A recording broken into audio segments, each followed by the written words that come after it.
Hello everybody, कैसे हैं आप सब। आपका फिर से हमारे यूट्यूब चैनल पे स्वागत है।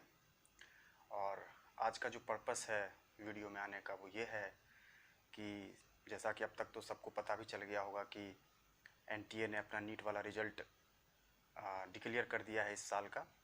और खुशी की बात ये है कि इस बार का जो एग्ज़ाम रहा बड़ा ही तनावपूर्ण माहौल में रहा। लॉकडाउन एक तरह से कह सकते हैं, कोरोना काल में रहा और तब पर भी बच्चों ने बहुत ही अच्छा परफॉर्मेंस दिया है। और ऐसा आज तक तो नहीं हुआ था, लेकिन अब हो गया है कि किसी लड़के ने, किसी स्टूडेंट ने इस एग्ज़ाम में भी फुल मार्क्स लाए हैं, 720 आउट ऑफ 720। शोएब आफ्ताब, बहुत ही खुशी की बात है ये और बड़ा अच्छा लगा जान करके। लेकिन क्या ये इतना ईजी एग्ज़ाम था क्या इस साल?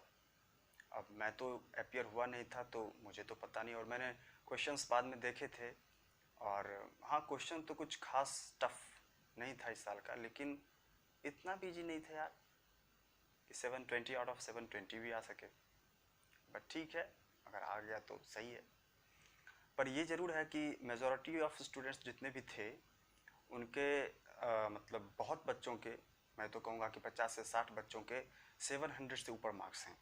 700 से ऊपर मार्क्स का मतलब ये है कि 98 परसेंटाइल, 99 परसेंटाइल तक का मतलब मार्क्स आया है उन लोगों का। तो बहुत अच्छी बात है, ये तो बहुत ही अप्रिसिएबल है कि बच्चों ने इतना अच्छा परफॉर्मेंस दिया है। तो हम लोगों को उनसे सीखना चाहिए, because we are still preparing for it and yet not achieved.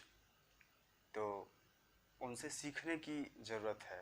अब मुझे पता है कि जैसे ये रिज़ल्ट आया तो जितने भी टॉपर्स बच्चे हैं जिनके कि 700 से ऊपर मार्क्स हैं, तो उनका तो इंटरव्यू आएगा। तो इंटरव्यू में वो अपने पढ़ाई वगैरह के टिप्स भी बताएंगे और स्ट्रेटजी बताएंगे स्टडी से रिलेटेड, शेड्यूल से रिलेटेड। और ये भी बताएंगे कि किस कोचिंग के थे, कहाँ पे उन्होंने पढ़ाई करी थी, कैसे फैमिली से बिलोंग करते थे, कैसे जगह से बिलोंग करते थे। बट वो तो अपना सब्जेक्ट ऑफ मैटर, मतलब मैटर ऑफ सब्जेक्ट नहीं है। बट ये ज़रूर है कि जो वैसे तो सबकी अलग अलग स्ट्रेटजी होती है, सबकी अलग अलग स्टाइल होती है पढ़ने की, लेकिन फिर भी कुछ हद तक हम इन टॉपर्स की बात को अगर मान लें तो हेल्पफुल ही रहता है।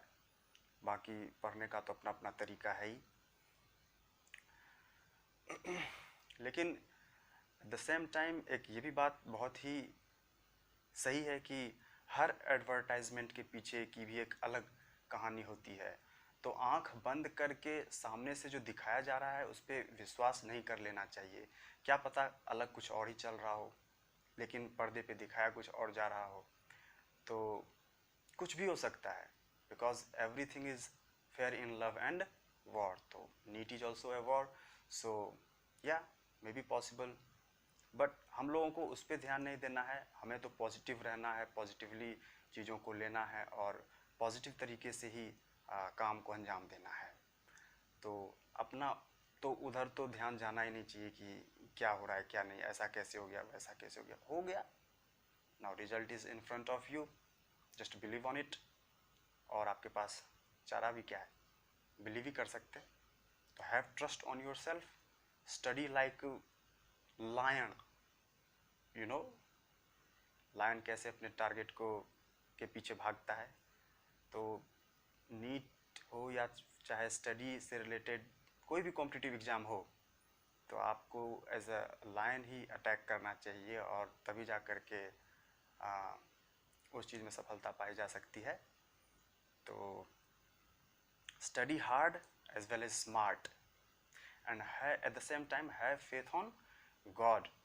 भगवान पर भी पूरा पूरा विश्वास कीजिए और भगवान पर विश्वास रखते हुए उन पर फल का अर्पण करते हुए जी जान से मेहनत करनी चाहिए। और जी जान से मेहनत कीजिए, आपके हिस्से की चीज़ आपको मिल जाएगी। और जहाँ तक बात है कट ऑफ की, और जहाँ तक कि ये बात है कि क्या कट ऑफ रहेगा, कितने पे कॉलेज मिलेगा, कितने वाले रह जाएंगे, तो इन सब चीज़ों पे मैं तो कहूँगा कि न ध्यान दें। जिनके मार्क्स उस लेवल में आ रहे हैं वो तो फिर भी इन चीज़ों में इंटरेस्ट लें, काउंसलिंग कराएं, जो भी कराना है। लेकिन जिनके मार्क्स 550 600 से नीचे है तो वो तो उम्मीद ना ही रखें इस साल, तो ज़्यादा बेटर है। क्योंकि 610 615 नंबर पे 15,000 रैंक है, तो आप समझ सकते हैं कि कट ऑफ कितनी जाएगी। तो इस रियलिटी को एक्सेप्ट करते हुए आगे प्रोसीड करें, तैयारी में लग जाएं, क्योंकि अब ज़्यादा टाइम है नहीं।